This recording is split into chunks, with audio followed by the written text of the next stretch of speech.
My name is Sophia. I am a teacher. I work at a small school in a quiet town in Nashville. I love my job. I enjoy teaching children. My students are kind, smart, and curious. Every day, they make me smile. One day last year, I met a new teacher at our school. His name was Daniel. He taught math. Daniel was friendly and funny.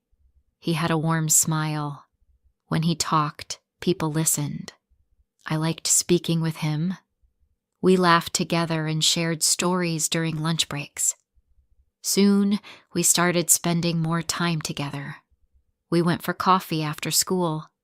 Sometimes, we went for short walks in the park. I liked being around him. He made me feel happy and safe. At first, I did not know Daniel was married.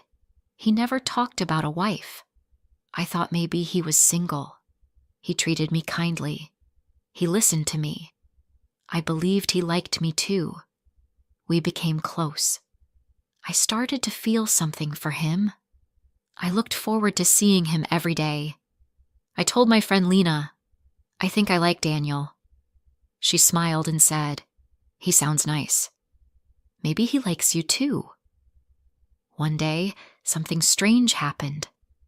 I was at home when my phone rang. I did not know the number. I answered the call. A woman's voice said, "Hello, is this Sophia?" "Yes," I replied. "Who is this?" "My name is Claire," she said. "I am Daniel's wife. We have been married for 5 years." My heart stopped. I could not speak. My hands felt cold. "What?" I said. "You are his wife?" "Yes," Claire said. Her voice was soft, but I could hear the pain. "I don't want to lose Daniel. I love him. I want to keep our family together." I did not know what to say. My heart felt heavy. "Why are you calling me?" I asked. Claire said, "I saw you and Daniel together. I wanted you to know the truth." I closed my eyes. I felt sick. I never knew Daniel was married. He never told me. I felt sad and confused. "I did not know," I said to Claire. "He never said anything about you." Claire said, "I have pictures of us. I want to show you." She sent me the pictures. They were smiling in the photos. They looked happy. There were pictures of them on holiday, holding hands, sitting together. It was real. I looked at the pictures and felt tears in my eyes. I thought about the times I laughed with Daniel. I remembered his jokes, his kind words, the way he looked at me. Now, everything felt wrong. I asked myself, why didn't he tell me? Why did he hide this? I felt guilty. I never wanted to hurt anyone. I never wanted to be a problem in someone's life. Claire said, "Please don't break my family. I need your help." Her words stayed in my mind. They were heavy, full of pain. "I understand," I said slowly. "I didn't know. I'm so sorry." I decided something in that moment. I would not see Daniel again. It was the right thing to do. I cared about him, but I cared about Claire too. I could not be part of this. The next day, I saw Daniel at school. He smiled at me. "Hi, Sophia," he said, like everything was normal. My heart started to beat fast. I wanted to tell him what I knew. "Can we talk?" I asked. He looked surprised, but said, "Yes." We walked to a quiet corner outside the school. I took a deep breath. "Daniel, I need to talk to you," I said. He looked worried. "What is it?" "Claire called me," I said. "She told me everything." His face changed. His smile disappeared. "Oh no," he whispered. "I should have told you." "Yes," I said. "You should have." "Why didn't you?" "I was scared," Daniel said. "I didn't want to lose you." I looked at him. "But you have a wife. This is not fair." "I know," he said. I made a mistake. I felt angry and sad at the same time. You lied to me, I said. You were not honest. Daniel looked down. I'm sorry, Sophia. Please don't leave me. I need you. I felt tears again. But you already have Claire, I said. You can't have both of us. Daniel was quiet. I care about you, I said, but I don't want to hurt Claire. I don't want to be part of this. Daniel looked at me. I love you, he said. I want to be with you. My heart ached, but I stayed strong. You need to choose, I said. You can't have two lives. He said, please, give me time. You can take time, I said, but I won't wait for you. Then I turned and walked away. I felt broken inside. I walked home with heavy steps. I thought about Claire. She was kind. She was strong. She called me, not to fight, but to ask for help. I respected her. I did not want to hurt her again. I stayed home that evening. I did not eat. I did not watch TV. I sat by the window and looked outside. The trees were moving slowly in the wind. The sky was gray. I missed Daniel. I missed his voice, his smile, his words. But I knew I did the right thing. The next few days were hard. I went to work, but I felt sad. I tried to focus on my students. I smiled at them. I helped them learn. But inside, I felt tired and lost. One evening, I called my best friend Lena. I said, "Can we meet? I need to talk." We met at a small cafe near my house. I told her everything about Daniel, about Claire, about the phone call. Lena listened carefully. She held my hand. "You did the right thing, Sophia," she said. "You cannot love a man who is already married." "I know," I said, "but it hurts." "It's okay to feel sad," she said. "You are strong. This pain will pass."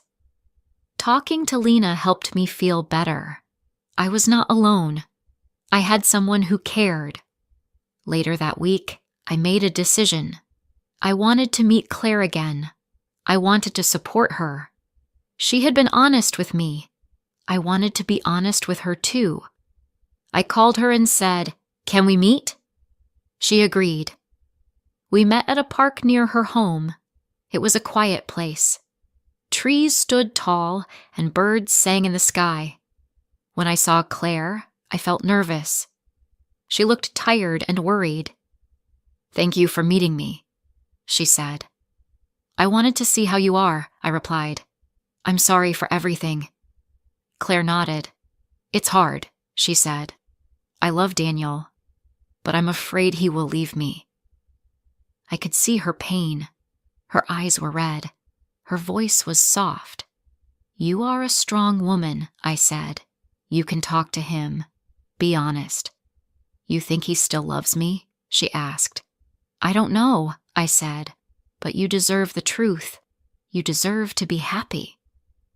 Claire looked at me with kind eyes. "Thank you, Sophia," she said. "You are a good person." We talked for a long time. I felt a connection with her. We both loved Daniel, but in different ways. We were both hurt, but we were also strong. That night, I thought a lot. I knew I needed to move on. I needed a fresh start. I began thinking about leaving the town. After meeting Claire, I felt a little better. I still felt sad, but I also felt strong. I knew I made the right choice. I stayed away from Daniel. I stopped talking to him. I didn't answer his messages. I needed time to heal. At work, I focused on my students. They made me smile. They asked questions, played games, and worked hard in class. I helped them learn English and math. Their happiness gave me strength. But sometimes, when I was alone, I felt empty. I missed Daniel's voice. I missed his laugh. I missed the way he looked at me. It was hard to forget someone I once cared about. One evening, I sat on my bed and looked at the ceiling. I asked myself, what do I want? What do I need? I needed a fresh start, a new place, a new life. The next day, I spoke to my friend Lena again. I want to leave this town, I said. I think it will help me heal. She looked surprised. Really? Yes, I said. There are too many memories here.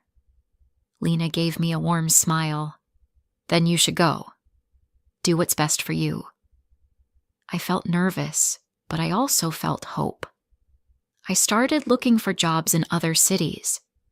After 1 week, I found a small school in a city called Maplebridge. It was a quiet place with kind people. The school needed a new English teacher. I applied for the job. After a few days, they called me for an interview. The head teacher spoke to me kindly. "We would love to have you here," she said. "When can you start?" My heart beat fast. I smiled. "Next month," I replied. When I told Lena, she hugged me. "I will miss you," she said, "but I am proud of you." I also told my students. Some of them cried. "We will miss you, Miss Sophia," they said. "I will miss you too," I replied. "You are all special." On my last day at school, I brought cookies and juice. We played games, took photos, and shared hugs. It was a sweet goodbye, full of love and sadness. At home, I packed my clothes and books. I looked at old photos. Some had Daniel in them. I put those away. I didn't want to carry that pain to my new life. When I arrived in Maplebridge, the air felt different. The streets were quiet. The houses were small and colorful. There were trees everywhere. Birds sang in the morning, and the sun shone brightly. I moved into a small apartment. It had a balcony and a view of a garden. I placed my books on a shelf.